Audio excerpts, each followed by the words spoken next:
Madame Yadan, Madame Berger, cette vidéo vous est directement adressée. Alors, je suis ni ministre, ni députée, ni protégée par un plateau télé. Je suis juste une femme lambda. Et pourtant, j'ai l'impression de faire un travail un peu plus rigoureux que vous. Madame Yadan, pour rappel, vous êtes députée française, pas porte-parole d'un État étranger, pas avocate d'un gouvernement sous enquête internationale. C'est étrange, parce que vous légiférez comme si votre priorité c'était pas la liberté des Français, mais l'image d'Israël. Vous dites que l'antisionisme est une forme d'antisémitisme. C'est faux. C'est faux juridiquement, c'est faux historiquement, et c'est faux moralement. Pour rappel, le sionisme est une idéologie politique née au 19e siècle. Le judaïsme est une religion millénaire. Alors, confondre les deux, c'est soit une ignorance grave, soit une manipulation consciente. J'ose espérer que vous êtes simplement une manipulatrice de bas étage. Ce qui interroge, Madame Yadan, pour être honnête, c'est pas votre combat contre l'antisémitisme. C'est légitime. C'est votre silence sur les crimes documentés du gouvernement israélien et votre obsession à vouloir faire taire ceux qui dénoncent. Quant à vous, Madame Berger, vous parlez beaucoup de vivre ensemble. Alors désolé, mais dans votre bouche, le vivre ensemble, ça ressemble surtout à taisez-vous quand vous êtes musulman, taisez-vous quand vous êtes pro-palestinien et taisez-vous quand vous dérangez. Ou vous pleurez, à juste titre, l'insécurité ressentie par certains juifs. Mais quand les musulmans sont insultés, agressés, frappés, tués,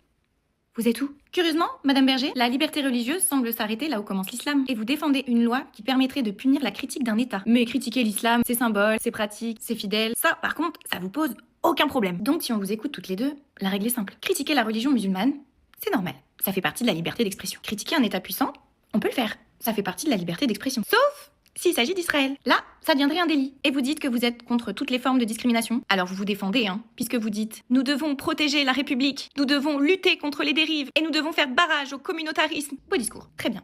Regardons les faits. Alors déjà, et c'est pas très joli, vous mélangez volontairement deux notions pour faire taire le débat. L'antisémitisme et l'antisionisme. Je sens que je vais devoir le rappeler plusieurs fois dans cette vidéo. Le sionisme est une idéologie politique. C'est pas une religion, ni un peuple, ni une foi. Le sionisme défend un projet étatique, territorial et militaire. Le critiquer est un droit politique fondamental. Du coup, critiquer le sionisme, c'est pas critiquer les juifs, c'est simplement contester une idéologie et les actes d'un État. Votre discours consiste à dire, si vous critiquez Israël, vous êtes antisémite. Mais non, c'est faux! Et c'est dangereux, parce que vous instrumentalisez une lutte légitime. Vous savez, mesdames, les enfants de Gaza ne sont coupables de rien. On peut pas dire qu'un bébé a tort. Ils ne sont pas coupables du Hamas, bien que le Hamas soit financé par Israël et qu'ils n'ont pas agi tout seul, mais ça on va pas en parler tout de suite. Ils ne sont pas coupables des décisions militaires, ni des stratégies géopolitiques. Et pourtant, ce sont eux qui meurent, ce sont eux qui sont amputés et eux qui sont enterrés sous les bombes, réjouissants. Et pour vos gouvernes, quand un gouvernement bombarde massivement une population civile, affame un territoire, empêche l'aide humanitaire, commet des actes de torture, cible des camps de réfugiés, oui, on parle de politique à caractère génocidaire, puisqu'Israël est un État génocidaire. Alors oui, j'en vois venir certains, non, Israël n'est pas un État, c'est une terre volée. C'est vrai, mais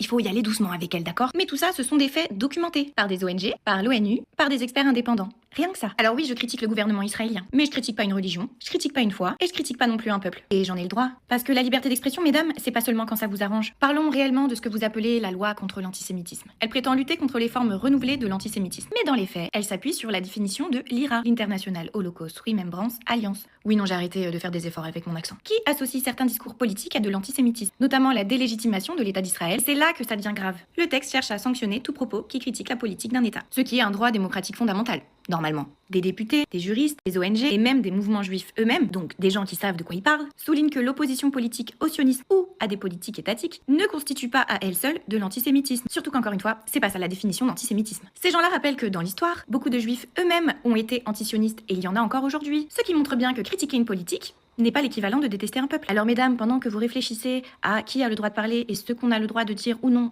dans une démocratie, des enfants meurent à cause de la politique d'Israël. Eux, ils n'ont pas d'idéologie, ils n'ont pas de religion politique. Ils ont juste froid, faim et peur. Encore une fois, les Palestiniens ne sont coupables de rien. Les enfants et les bébés de Gaza ne sont coupables de rien. Les seuls coupables, on les connaît. Je terminerai avec ceci, mesdames. Une démocratie qui punit la parole mais tolère les bombes, c'est plus une démocratie.